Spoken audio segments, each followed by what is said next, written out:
Hi, in this lecture we are going to study the crankshaft bearings. Bearings are used to carry the loads created by crankshaft movement. They are major wear items and require a close inspection. Main bearings support the crankshaft journals.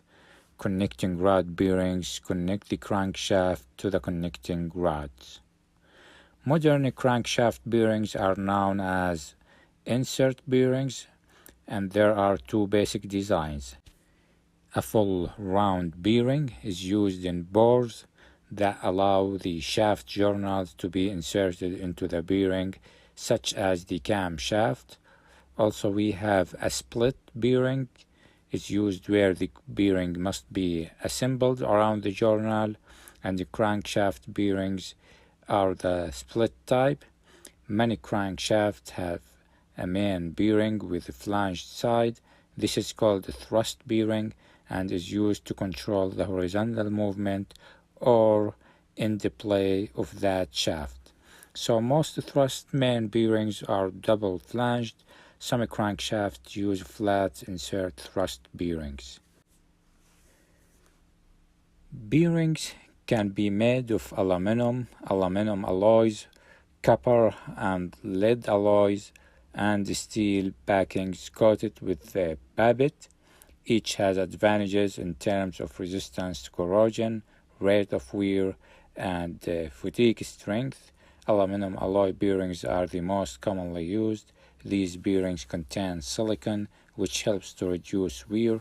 Some bearings use combination of metals such as a layer of copper, lead alloy, and steel backing, followed by a thin coating of babbitt. This design takes advantage of excellent properties of each metal. Also, we have the bearing spread.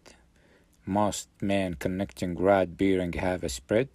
This means the distance across the outside parting edges of the bearing insert is slightly greater than the diameter of the housing bore. Also, we have the bearing crush. Each half of a split bearing is made slightly larger than an exact half. This can be seen quite easy when a half is snapped into a place. The parting face extends a little beyond the seat. This extension is called the crush. When the two halves are assembled and the cap tightened, the crush forces the bearing's halves into the bore. Bearing crush increases the contact area between the bearing and bore, allowing for better heat transfer and compensates for slight bore distortions. So the bearing locating devices. Engine bearings must not be able to rotate or shift sideways in their bores.